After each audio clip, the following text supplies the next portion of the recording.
Hello, hello, hello, and welcome to a brand new episode of the Uncovering Greatness podcast.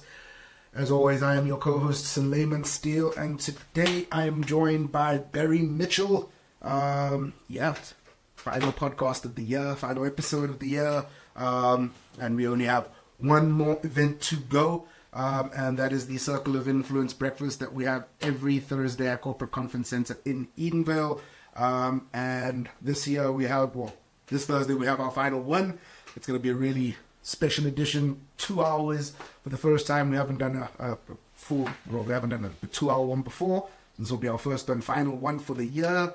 You guys can book on our website, but also know that all our events for next year will be, they currently are on the website where you guys can book for Circle, for Sales Explosion, the first one is in March. You guys can check out all our content on our social media pages and on our website. Barry, how you doing? Good and you, Silly. Good to be with you guys. Nice to be on today's podcast. Yeah, looking forward to to share some thoughts and ideas and a few things that I have on my mind going into 2024, coming into another year. So I think that sort of like the first thing that pops into my mind, I'm not going to give information around it, but something that you mentioned in our meeting, which kind of made me think a little bit. You believe that there aren't many good salespeople out there anymore. Would you say that is? So it's an interesting way to phrase it. I think there's a lot of salespeople out there. A lot of salespeople out there. I mean, in lots of organizations, there's lots of salespeople out there. I think most salespeople could be considerably better than they are. And there's a lot of people out there selling. I think they make some critical mistakes in sales. I think some of the things that they get taught are set them up for failure. There's a lot of little voice sort of things around salespeople, salesmen, what's expected of them. And I think one of the biggest reasons that I spend a lot of time with a lot of business owners, and one of the biggest areas of frustration for business owners, one of the biggest areas of irritation for business owners is their sales team. And the inability of many salespeople to actually really close deals. But not only just to close deals, to see how to make money, to be able to see opportunities to make money and get out there and go and make money. And I think it's a massive area of weakness in many businesses. People will hire. You can develop process and you can develop systems and you can hire accountants and you can hire project managers and they all have some formal qualification in sales. You hire a salesperson based on a certificate, based on past record, and based on someone that you work for that said you were good at sales, or based on your CV where it says you can sell. I think just in my experience, I've managed salespeople and sales teams for a large part of my career when I was in the corporate world. And I've spent the last 18 years working in hundreds of different businesses with thousands of different salespeople. And not only salespeople, just individual business owners and entrepreneurs. Is the real understanding of what it is to go sell and how most people just complicate this whole game of sales. And that's largely to do with little voices and all that sort of stuff. So, going into 2024, how would you say, I don't want to say suggest, but what would be your sort of, what should people be looking for when they're looking to bring in a salesperson, a new salesperson? Yeah, I mean, the first step is as a business owner, you've got to have clarity in what your process is. I think a lot of times people are not clear on the sales process. So when you're not clear on the sales process, how do you hold someone accountable to something that you're not clear on? So step one, be very clear on your sales process. Be very clear on what the expected activities are in that sales process. And then when you bring in a new salesperson, be very clear that one, they get the job, two, that they want the job, not just want the job because they're going to get paid some money to do the job. That's a very big difference. Yeah, lots of people want a job because they're going to earn money. They don't want the job because to do the job. Does that make sense? Yeah. Very big difference. So this comes out of the teaching of a wonderful guy called Gino Wickman in a book that I use a lot of and have used a lot of for a while, called Traction, with a number of my clients. They've got to want it. You want to go into sales. Lots of people go, how did I get into sales? I fell into sales. I was looking for a frigging job, but once I got into it, after 3 weeks, realized what sales really meant. I really wanted it. I wanted to learn everything I could about selling. I wanted to learn how I could be better, and I really wanted it. And a lot of times, I don't think people really want it. They want the job because we got to pay them some money. They want the sound of, hey, I'll close some deals and get paid great commission. But they don't really want it. And then the third part is capacity. Do they really have the capacity for it? And do they have they learned the fundamental core skills on how to do it? So I think the first thing is you've got to be clear as a business owner. You've got to be clear as a manager. What is the process? What is expected of the person? Do they have the capacity to do it? Do they agree that they have the capacity to do it? And do they agree that they can follow the process? Once you do that, hold them to it. And if early on, and I mean within a week or two, if you see that they're not prepared to follow the process, that they have agreed, then maybe you have the wrong person. So I think that's just becoming more and more apparent as I teach in business. But it's not only, I don't think it's only applicable to salespeople. I think it's applicable in all areas of business. We hire people on the promise that they can do something, and then there's ambiguity within the flipping process, and then there's a lack of responsibility, and people go below the line, and hence that's why I say, for me, probably the hardest thing in any business is building people. Business would be easy if it wasn't for people. And we all know that too well. That's where the frustrations are caused. If people actually just stuck to the friggin' process, just do what you say you got to do. Yeah. You say you got to make 10 calls a day. Make the friggin' 10 calls a day. Hey, there's no excuses for those type of things. Yet we all fall into that trap. Well, I couldn't. Excuses, bullshit that goes with it, and the nonsense. But come back to the simplicity. What is the simple process? What are the 6, 7, 8 steps that I will go through in order to close a deal? And just go friggin' do that. I put the numbers to them and measure the numbers, and then you can work from there. So, yeah, it's as we're talking about people. I think, going into next year, I think for a lot of people, managing people is going to be even harder. Why? I think next year is going to be a tough year. Why? Because the world's is a shit show. Simplicity. What a simple answer. the world's a shit show, and with it comes with it comes lots of opportunities, but with it comes lots of problems. And there's a few elections next year. Eh? Oh yeah, there's a few elections on the continent of Africa. There's a few elections there's an election in the US. There's the UK comes up soon. Yeah. So there's a massive shifts. There's a lot of stuff going on. Let alone all the moral, ethical stuff that people are arguing about now. And let's face it. This is my take. So my opinion. Yeah. I think as we're getting weaker and weaker as human beings, people are taking offense for stupid shit. They are, and I know that I offend a number of people when I'm too direct or say things, and then what happens is that I become the scapegoat. I'm the villain, but I just feel as though I say stuff that's true for me. If you don't agree with it, then put up your hand and say I don't agree with it. If you do agree with it, then do something about it. But I think go back hundreds of years ago. Friggin' heck, man, how tough did those oaks have to be? How tough did the Spartans have to be? How tough did the Romans have to be? Friggin' heck, yeah. How tough did the Vikings have to be? They didn't argue that, well, I didn't like the way you spoke to me. I mean,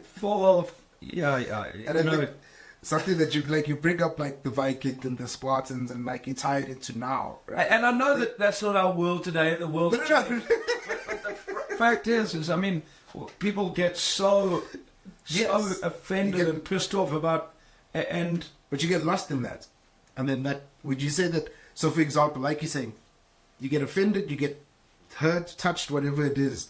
That then affects you for a week or two. Yeah, because that's the only thing people can remember. Yeah. When you meet them, oh, Barry said this, Barry said this. Like, okay, how he said it, you might have not liked, but what is it about what he said that is true? And also, does it have to be? I mean, I don't have to agree with you. Yeah, but the reality is, Sully, I know when people say things to me about stuff I've done, when I feel upset about it, there's something inside of it that has affected me, and I'm like, okay, what part of that am I responsible for? You know, what part of it? I might not like how it was said, but what part of it? You know, someone says, you're not doing a job, and I think I am doing my job, but there's a part of something that I've done that'll make them say that. What is it? 100%. Hey, what is it? Now, can I look at myself first? Or am I going to blame the other person and then make them the reason why I'm not going to look at myself? Goodness me. And, you know, I keep going back to the world doesn't ask for permission. No. It says what it says and does what it does. Can you handle it? Can you stand up to it? And I think next year, I think, yeah, I'm excited about next year. I think there's wonderful opportunities on our continent. I think there's wonderful opportunities in the country of South Africa. Is it going to be easy? No, definitely not. Is it going to be shit? No doubt about it. There always is. And the question is how tough are you? And are you tough enough to really grind through what's needed to be ground through? Or are you going to keep getting upset about stuff that actually doesn't really matter? You know? And I mean, like, you've been in business for 15 plus years. Has it ever been easy? I've been in business 30 years. Yeah, from this particular business, 15. We're going into our 18th year now. And has it ever been easy? No, it's never easy. It's always hard. But hard is not bad. But it's never easy. Yeah. Getting out and making sales calls is not easy. Sitting on your ass watching TV, that's easy. But that's what people want, is they want money just to roll in. It's not easy. It's never easy. It's often it's not complex. You know, one of my favorite teachings is it's not easy, but it's simple. It's very simple. But what happens is we complicate it, and then we look for complexities, and then we get lost in the complexities. Instead of just owning, you want to do more sales, speak to more people. Okay, good. How am I going to speak to more people? Make a list of the people who I think, or the companies who I think would be interested in my product. Okay, great. Then get out and go knock on their doors, pick up the phone, speak to them, do it again and again and again and again. And guess what? You're going to get a shitload of no's, and a lot of people, you're not going to get what you want. And that's where people say, but it's not easy. No, you're dead right. It's not easy. Yeah. But the more you do it, and the more you do it, the tougher you friggin' get, and the better you get at it, and the more you uncover who the right people are to speak to. And then the results start coming. And then guess what? The people that aren't prepared to do that say, oh, you got lucky. Cuck, man. You were tough enough to grind it out. You know, business is tough. Yeah. People that build big businesses, and I've been blessed to work around a number and be blessed to be mentored by a few and spend a lot of time with highly successful business owners, and they are tough. They are all frigging tough, and lots of them, people get irritated and offended with what they said, but they're tough. They grind it out, and they're in the frigging trenches, and they're not whinging and why they're stuck in the trench, and they're not whining why it's raining. They go, shit, it's raining again, and they put their head down and get their gun up, and they fight. You know, so I think I think it's also something that, like, it's something I've heard you say as well. You can be tough, but it doesn't mean you have to be mean. It doesn't mean you have to be, you know. So I feel like sometimes people get that super confused, and also when people are, you know, I've heard people often say, yeah, my boss is, you know, he's tough, he's an asshole, he's this. but you don't have to be that. When you're talking about building a business, you're talking about like getting in there. No, I can be an asshole. 100%. No, but that's the problem is that people say, "Oh, you're an asshole." Mm-hmm. No, what I teach is you don't have to be ugly. You don't have to be abusive. There we go. So I was looking for. You don't have to be abusive, but you could. No, but what I've learned, Sully, is even if you're not abusive, people take it in the wrong way. Oh, okay. No, because then people say, "Oh, I didn't like what you said and how you said it." Okay, good, but I didn't swear at them. I didn't cuss them. I didn't curse them. I didn't call them friggin' useless. You know. For example. Yeah. You know, we have a meeting and I express myself. You guys might get upset with me. Well, what did you say and how you said it? I'm like, okay, but was I abusive? Did I swear and curse? Yeah. Did I? You know, people say to me, "Oh, but you made me feel useless." I'm like, okay, well, that wasn't my point. But did I tell you were useless? Mm. Did I? No. No, but you made me feel useless. No, you made yourself feel useless by what I said. That's just my take. The feelings inside of me go, "Oh shit, what you said made me feel useless." No, when I said you took and you made yourself feel useless. Now, why did you feel useless? Oh, because maybe I haven't done what I should have done. There is there's some responsibility on my 100%. Okay, well, own it. Yeah. Well, own it. Own it and say, okay, well, I haven't done A, B, and C. I didn't step up to the plate. I could have done a lot more. Okay, good. Own it. And then what's going to happen? 100%. But what's the easiest thing to do? Well, stay stuck on it. No, to make the other person the problem. Oh, but he shouldn't have said this or she shouldn't have. Oh, you know, I don't know. Get over yourself, man. And so how important is it, especially like you as the leader, to create a space where, one, you can express yourself? So I think something you said, like you felt something inside of you that you weren't feeling anymore. Like you weren't, like you needed to get it off your chest. Yeah, so somewhere you've got to create an environment within your team that you have to be able to speak freely. Yeah. Now that free speech might not be what people like, but this is what I've learned in many teams, is people want to speak freely and they don't. So they'll hold it to themselves, but they go tell everybody else. Instead of sitting in a meeting saying, guys, I'm going to as is something. It's my feeling. Okay, this is how I feel. But it's my feeling. Now, boom. So, you know, in Blair Singer's Little Voice Mastery, he teaches the technique of as-ising it. Call it as it is. This is how I feel. It may not be what it is, but this is how I feel. So you sit down and say, this is how I feel. Otherwise, what happens? You bottle it all in. You bottle it all in, and you have to pretend to be all nice. Woo, woo, woo. Okay. It's going to friggin' explode somewhere. It's going to come out. It's going to come out somewhere. Yeah. So if you can't have those tough discussions with your team, where can you have them?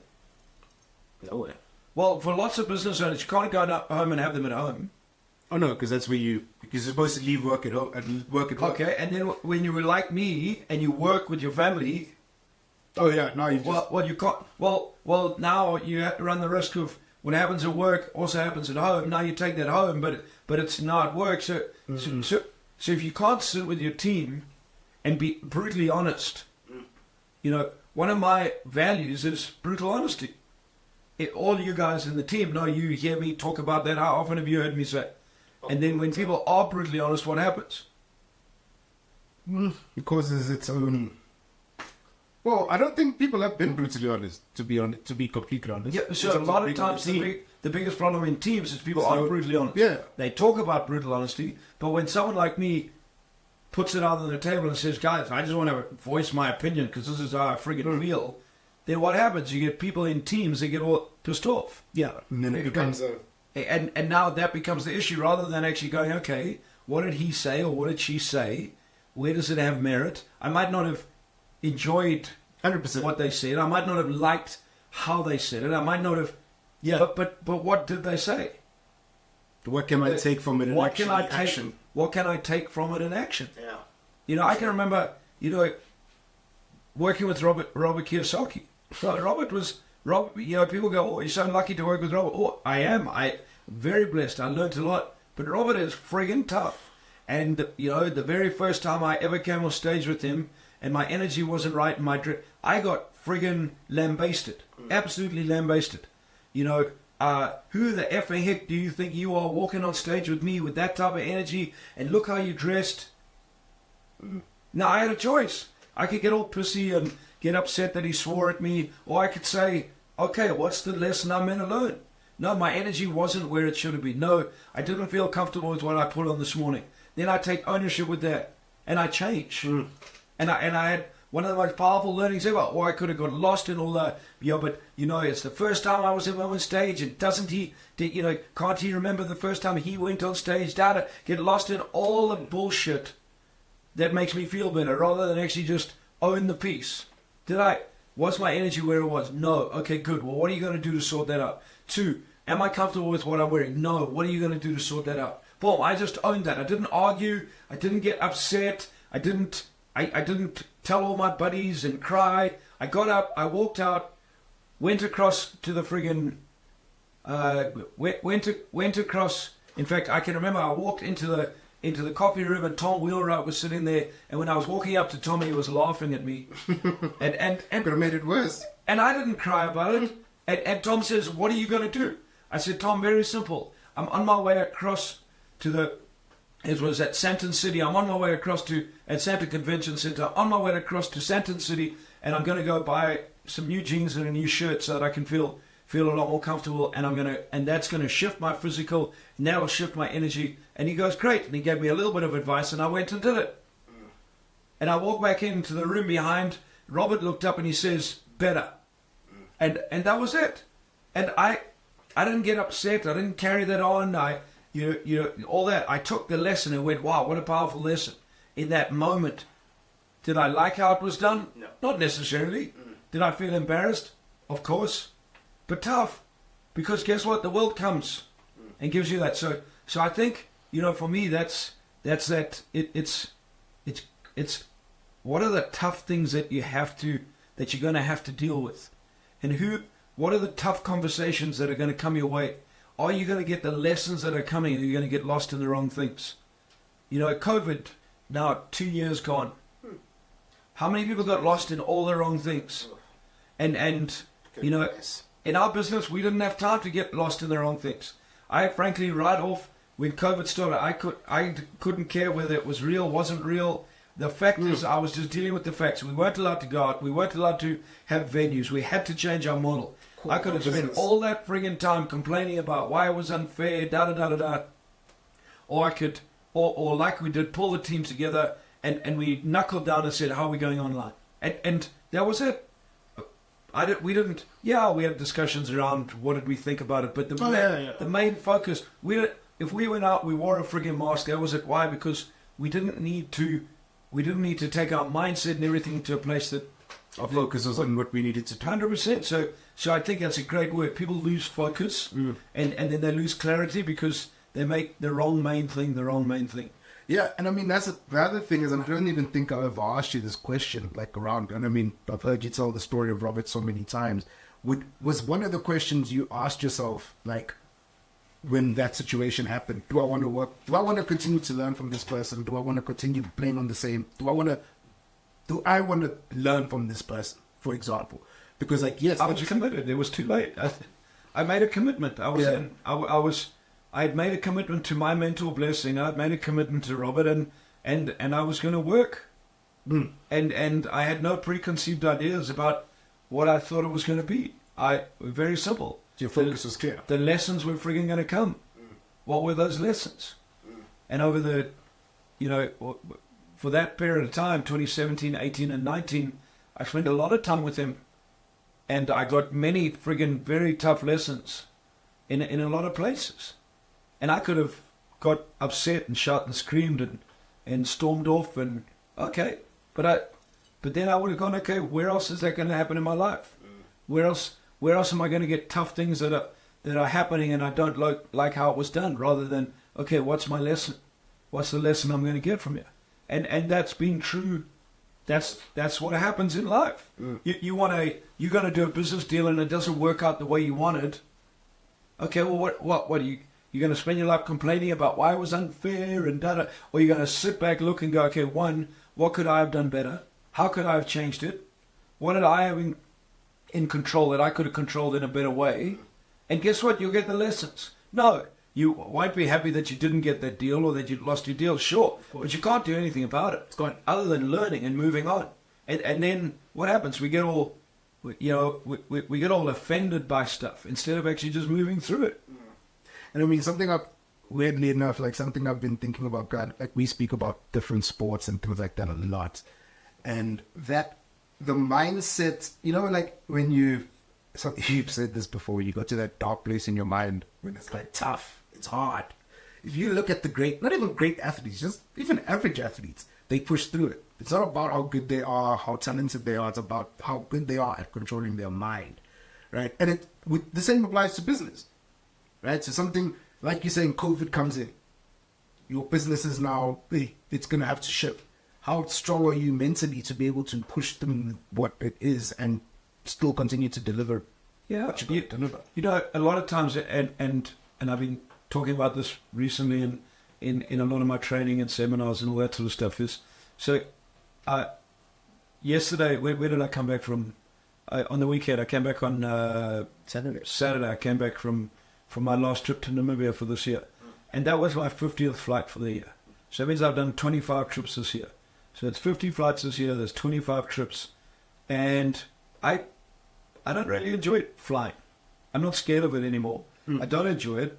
I've had enough. I've traveled for the majority of my working career. And I don't get excited. It's another airport, another immigration, another customs, another airplane seat, and repeat again. So I can get I can complain 50. Do you know what it's like having 50 flights and feel sorry for me, or suck it up? It's irrelevant. In order to do what I have to do, and that's teach and train into Africa. Guess what? I have to fly. So suck it up. Otherwise, every time I think about me not enjoying flying, that's gonna take. It doesn't matter. That doesn't make sense. So focus on keeping the main thing the main thing. I would be much happier spending my time at home. I can my health and fitness regimen is much easier to do while I'm at home. Yeah. My training is much easier to do while I'm at home. But my routine is much easier to follow when I'm at home. And so what? Yeah, you could be sitting in. Would you be able to deliver what you're supposed to deliver to the people in Namibia, the clients you're working with, if that's what you're focused on? 100%. So part of it is to be able to look at it and say, in order to do what I have to do and what I want to do, I have to put up with stuff that I don't like. Oh, damn, that's but what people want is they want it to be nice and easy, and they want to have what they want to have as long as they like everything. And it goes back to the hard discussions. People want to have what they want to have and get paid great as long as no one has a tough discussion with them about what they're not doing. So in all areas of life, what are the tough things that we have to grind out? What are those? What are the tough things and the tough lessons and we suck it up.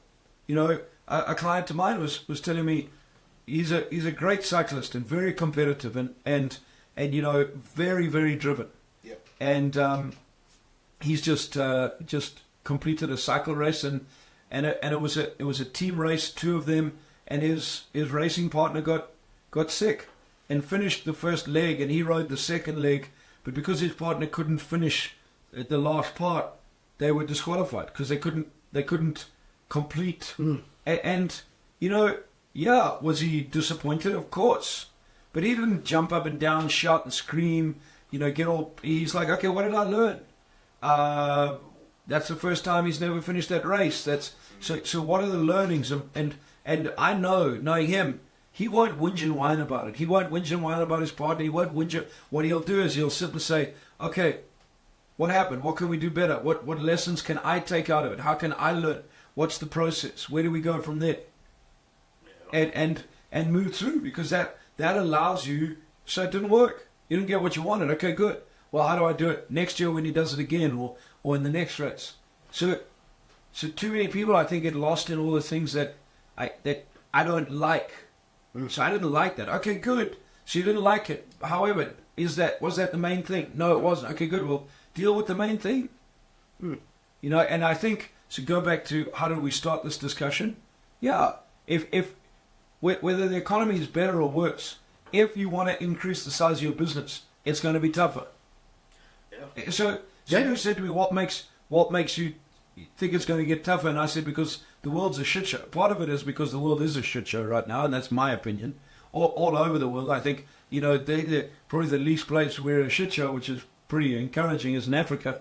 Europe's in a mess. America's in a mess. So from where I'm sitting, and so I look and go, yeah, I think there's going to be big challenges next year. I think there's going to be massive shifts in the US. I think there's going to be lots of shifts in Europe. You just look at the political landscape. Argentina's new president. I think it's Sweden's new president. Or is it Dutch? The new Dutch president. The president's a prime minister. President, prime minister, whoever leads their country, and so some massive changes, and then all the protests and everything going on, and that'll have a spin-off effect here because we have a lag effect with the rest of the world. However, I think there's tons of opportunities if we focus on the right things. If we focus on where the opportunities exist, if we focus on gearing ourselves up in Africa to be able to set ourselves up in the next 5 years, but we have massive opportunities, and so it's. But in order to realize those opportunities, you're gonna have to become tougher and tougher. People talk, I want to double my business next year. Great, do this, but are you tough enough to do that? Because you're gonna employ 10 people next year, and it's you only employ 5. Well, guess what? You have 5 more people or 10 more people. You are going to make your life a little bit more uncomfortable. People that are not going to do what they should be doing it when they should be doing it. People that now you have an extra 10 people that you have to think about managing, pay, more responsibility. By the nature of growth, it's going to get tougher. Yeah. And just by the nature, if you don't grow and you go backwards, it's going to get tougher. So choose which tough you want. Because the expectation of people wanting to, grow their business, grow their sales teams, grow their teams in general is that I'm bringing you in to make my life easier. But they actually forget about exactly what you're saying. You got to manage them. You got to understand that they just tell you things based off their CV. Yes, I can do A, B, and C, and then they don't. But now if there's no things in place to hold them accountable, you're going to be the one that's stressed. So in order to realize the opportunity that you're bringing people in, you have to, like anything, you start training hard to be able to run faster. So you can run faster. When you eventually get to that level, it makes your running easier. Yeah. Because, but it's embracing the hard bit, the tough friggin' stuff that you have to do to get there. At the beginning of this year, I competed in the World Indoor Rowing Champs. I'm not competing next year. I may compete the year after. Why? Because my training is not where it should have been, and if I want to do it now, I fully understand. I'm not prepared to go through the next 8 weeks in order to qualify and have to go to the level of toughness that I'd have to go to. So you're choosing your heart. So I'm choosing my heart. I know that coming back in January, I'm going to have to get very focused on what we're doing in our business and some of the plans. So I'd rather take my motivation, my dedication, my focus into that than into the rowing. But both are going to be hard. So choose your heart, but know that it's going to get tough. The bigger the game you want to play in life, the tougher it's freaking going to get. And I don't know, someone said, so we have this view in this world that, oh no, it doesn't have to be tough, it'll just come. Kak, man. Yeah, it's tough. No matter what you do. You want to reach the height of anything in your life, you better embrace toughness. It's hard. Embrace hard. And hard's not bad. No. So there's a difference between hard and bad. But you better embrace hard. And when you embrace hard, you embrace it in your mindset. How tough is your mindset? I can remember when I first started working with Kiyosaki and spending a lot of time with Blair Singer, and the odd occasion I got to spend with Robert 15, 16 years ago when I started. I can remember one of the first things, and it stood with me for a long time. To be an entrepreneur, to be a business owner, takes frigging guts. Yeah. And most people don't have the guts to do it. And people are like, oh, that's not true. And the more it takes an inordinate amount of guts to build a friggin' big business and to build any business, to stand up and push through and put up with the shit that you have to put up with. Not my words, the shit that you have to put up with. Because when you put up with that stuff, that's what grows you. Yep. You know, so embrace yourself. Think about what are the tough things I'm going to have to do, and brace yourself to do it and set yourself up properly. You know, Nicole, my wife, Nicole teaches a wonderful thing called when you create upsets. Why do you have upsets? Because the setup is wrong. Yes. So, that was. so go back to it always. And when we have a tough discussion in our, I know last week we had a very tough discussion in our strategic meeting. Yeah. And I know what the problem was, is the setup was wrong. You know, I'm thinking about it now. I didn't set it up right to say, okay, guys, this is what I'm going to say something that might upset you, but I need to get it off my chest. So this is how I feel. So I didn't set it up like that. Yeah. And if I had have, I think it may have gone in a very different way. Or maybe not. Yeah. But so it goes back to the setup. So how are you going to set up next year? What are you setting yourself up for? That was a brilliant way to flip that, honestly. That was so good.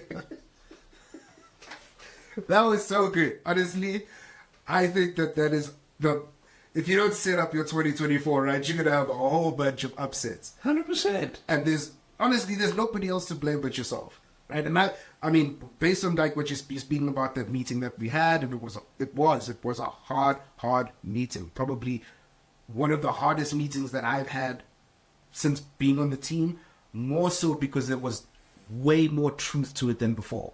Other meetings we've had, I did definitely feel like we were blaming Barry, and I was also blindsided because I was like, I didn't come here to blame him. I came here to explain that, hey, we need to do things differently. Whereas this one, it was, as you said, it was what you were feeling, and you needed to get it out. And we all walked away going, all right, well, what are we doing? You know, and it's now the setup, I feel, from the four of us is a lot better than it's been in a while. But now, even it's not just about it being set up; it needs to be actioned. Yeah, so You can have great setup and not action it. 100%. But so setup allows you to action it. Yeah. So once you get the setup right, you set it up right. That's why you do a strategy. You know, many businesses, many of you watching this and listening to this, you're going to bumble into next year, and you're going to bumble through next year, and you're going to go, oh, I should have done a strategy and I didn't do a strategy. But you're going to go from 1 month to the next month, and I know what's happening. It's nearly halfway through December. Most of you are going to start taking 2-3 weeks off. So, I can rest from the year. You're not going to put your mind to what next year's going to bring. So you're not going to set it up properly. You're going to have some hopes that it's going to get better, and you're going to have a lot of upsets. You know, right now, the meeting Suli's talking about is we're talking about when we start our 2024-25 financial year, which starts on the 1st of March. So we're working for 3 months. We're working to set ourselves up. So from the 1st of March, we're very clear in what we're delivering on. Very clear. We're very clear on what our key deliverables are. We're very clear on who's responsible for what, so that you limit the amount of upsets that you have. So if you get that, the more clarity you have on a process, the more clarity you have on who's responsible for driving that process, the more clarity you have on the agreements, well, the less upsets you're going to have. Not because you'll do it, but when it doesn't get done, the setup is right. Yeah. So then you can have that discussion. Suli, what was your marketing process? Suli, were you clear on that? Suli, did you deliver on that? Yeah. Yes or no? No, I didn't. Okay. Well, and then let's say it goes from quarter to quarter. I can sit down and we can say, Suli, I need to have a frank friggin' discussion. Now, you can get pissy, but the setup proper that now you take ownership. Okay, I did or I didn't. Yeah. Does that make sense? Yeah. And on the other side, it's not only the negative, it's the good stuff. Well done. How did that work? Setup was right. Move through it. Celebrate the wins. Do it again. Yep. And people move. But when you don't set it up, that's where the upsets are coming. So what's the setup? Where do you want to go next year? What do you want to achieve next year? That's in all areas of our life. What do you want to achieve in your business? What do you want to achieve in your health? Yeah. Set it up. I'm already setting myself up now. my fitness level is not nearly where it was at the beginning of this year, and I need to get it back. So I'm setting myself up now. I'm not today. I didn't decide, hey, I'm going to introduce my eating plan and all that today. No, because I'm away for 2 weeks overseas. So I'm not going to do it while I'm overseas. So you're not creating an unrealistic setup for yourself. I'm not creating an unrealistic setup. So what I'm starting to do is I'm starting to think, I know I come back on the 28th. On the 29th, I'm back. So so I've already set in my mind that from the 29th, I'm gonna start. I'm very clear on what I'm going to start with. Yeah. And so that I set myself up properly. So so I'm already projecting into where I want to go. I know what I'm going to set up, and I'm setting myself up for success. And it's something you teach a lot of, right? Set yourself up to win. If you've never, for example, done 100 calls, don't set yourself up to do 100 calls. 100%. Set yourself up to do 5 calls if that's what you get. Then you don't get it. But do the friggin' 5 calls. And then with your health, if you've never been to the gym before, don't say I'm going to go to the gym every single day.